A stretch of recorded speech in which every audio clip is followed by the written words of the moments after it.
राहुल गांधी के नेतृत्व में कांग्रेस की भारत जोड़ो यात्रा अभी कर्नाटक में चल रही है। आज राहुल गांधी ने प्रेस कॉन्फ्रेंस में उन आरोपों को खारिज कर दिया कि कांग्रेस का नया अध्यक्ष रिमोट कंट्रोल से चलेगा। उन्होंने कहा कि अध्यक्ष पद के दोनों उम्मीदवार काबिल और कद्दावर हैं और अच्छी समझ रखते हैं। ऐसे में कहना कि वो रिमोट कंट्रोल से चलेंगे, ये उनका अपमान है। वहीं राजस्थान में गौतम अडानी के निवेश करने के ऐलान पर उन्होंने कहा कि कौन मुख्यमंत्री इसके लिए मना करेगा। मैं कॉरपोरेट का विरोधी नहीं हूं। अगर राजस्थान सरकार ने गलत तरीके से प्रोजेक्ट गौतम अडानी को दिया तो बताएं, मैं इसके खिलाफ खड़ा हो जाऊंगा।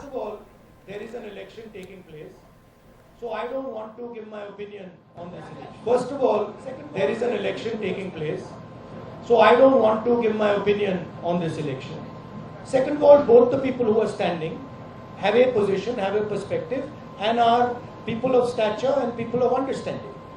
So I don't think either of them is going to be a remote control. I think frankly this tone is insulting to both of them. Mr. Adani ने राजस्थान के लिए 7,000 करोड़ रुपए का इन्वेस्टमेंट का प्रपोजल दिया। कोई भी चीफ मिनिस्टर ऐसे प्रपोजल को रिफ्यूज नहीं कर सकता। मेरी पोजीशन मोनोपोली के खिलाफ।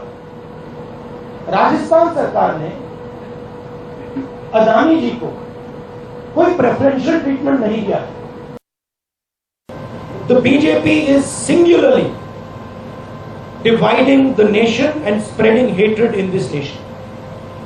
Spreading hatred, dividing the nation are not things that help the nation. This is the expression of the people of India, and the people of India are tired of the type of politics that is being done. They are tired of the price rise, they are tired of unemployment, and they are tired of the immense wealth that a few people are given. In my study of history, in my understanding, the RSS was helping the British. In my understanding, Savarkar used to get a stipend from the British. The party that fought for independence and created a mass movement for independence, the party that helped bring the Constitution, the party that brought the Green Revolution, that's the Congress Party.